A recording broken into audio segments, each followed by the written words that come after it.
Many Marvel Rivals players actually think that Cloak and Dagger is no longer an S tier support hero after the latest nerf, but I am here to tell you that Cloak and Dagger is actually still the top of the game, all right? Especially if you're looking for a strategist that can literally do it all.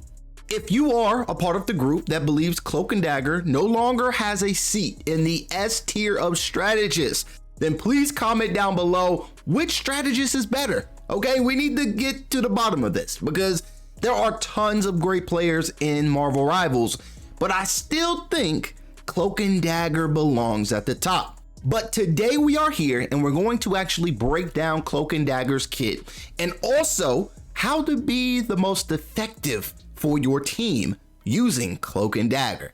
So the first part of this video will be a breakdown of what Cloak and Dagger can actually do, and then we will wrap up this video by giving some super useful tips and tricks that you should be taking advantage of when you're playing as Cloak and Dagger in Marvel Rivals. Let's take a look at this kit. So we see for Dagger, her primary attack is the Light Force Dagger, which serves as heals for your teammates, but causes damage to enemies.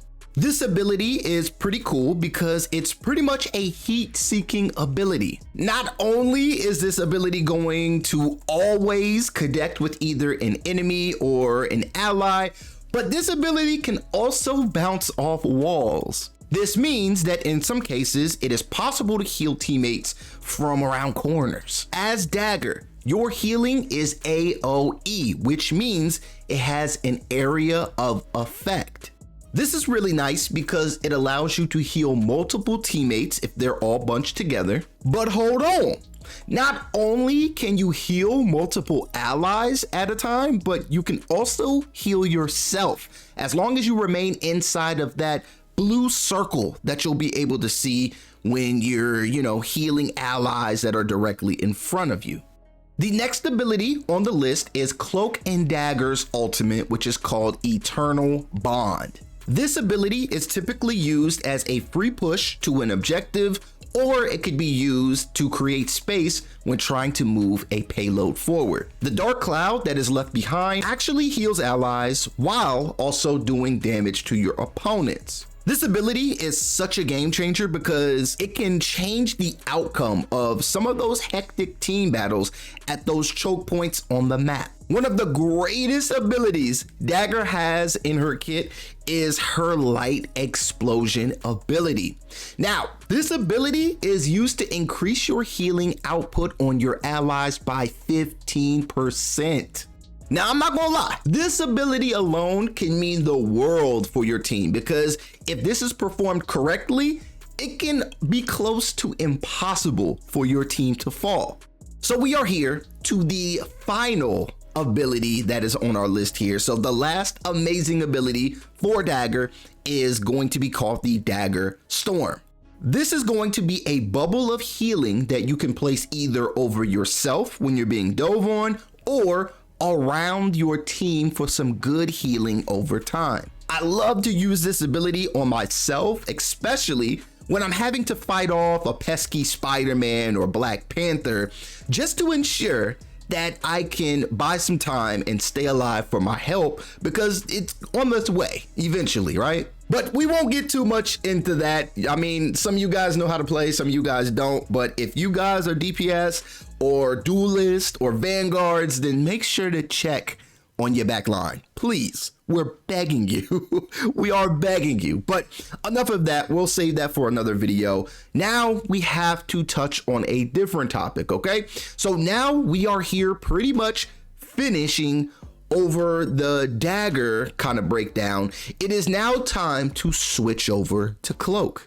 For Cloak, his primary attack is the Dark Force Cloak, which is a similar lock-on attack that you can find on yours truly, Scarlet Witch. This attack isn't truly punishing by any means, but it can do just enough damage to keep those divers at a distance. This ability is mostly effective for those close to mid-range fights when you truly need to be a little bit more aggressive. But let me tell you, These next two abilities are complete game changers. So let's start with the first one, and that's Terror Cape.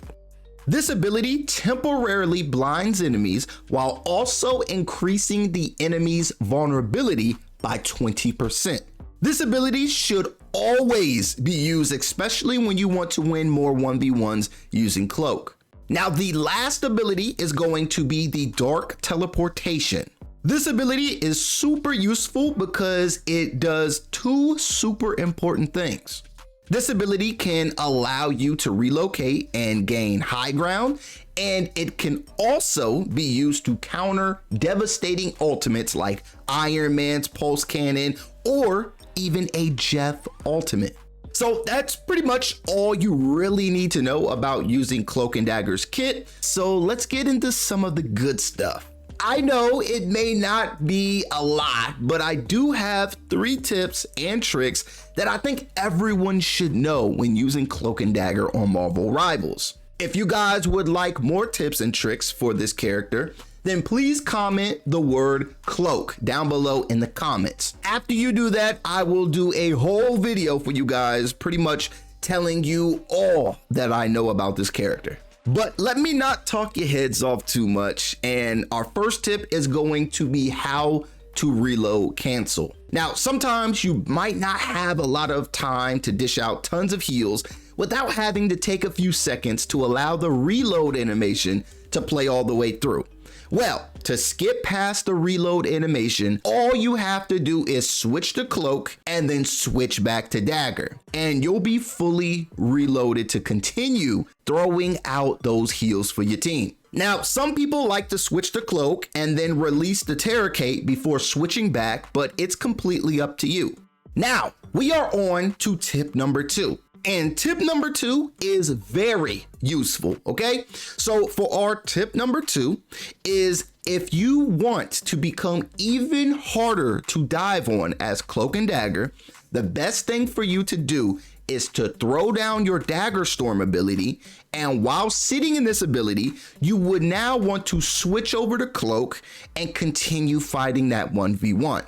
Now, this does a few things for you, okay? Now, doing this allows you to stay in the fight even longer, because while you're dealing damage, you are also gaining heals, and this is all going on at the same time. So those 2 tips are super important, and I feel everyone should know. But now, unfortunately, we are here at our last and final tip, and this tip is going to help you avoid an enemy Magneto's ultimate. All right, so most of us know that a good Magneto can easily counter a Cloak and Dagger ultimate with his ultimate, of course, but other than that, to make things harder on that enemy Magneto before you do your ultimate as Cloak and Dagger, you want to first be Cloak to use your Dark Teleportation ability. After you are in the air high enough is then where you want to perform your ultimate. This tech keeps you off of the ground while still having the same effect, because your ultimate still spreads over the ground for your teammates. So hopefully this video teaches and kind of inspires more people to play as Cloak and Dagger. Now, if you found any value in this Cloak and Dagger Marvel Rivals guide, then please do me a solid and smash the like button. This will send positive signals to the algorithm and the algorithm gods to spread this video a little further, all right? Hopefully this video can be seen by your next Cloak and Dagger teammate who just might be a random. And I would honestly hate for you guys to have a bad healer in this game, because it's truly important, especially if you want to win more games in Marvel Rivals. Other than everyone trying or either going away from playing Cloak and Dagger, I'm starting to see a lot more people play Mantis. And I'm sorry to say this, but most of the people who are playing as Mantis are completely doing it wrong. And I mean, just be sure to check out this next video so I can explain everything.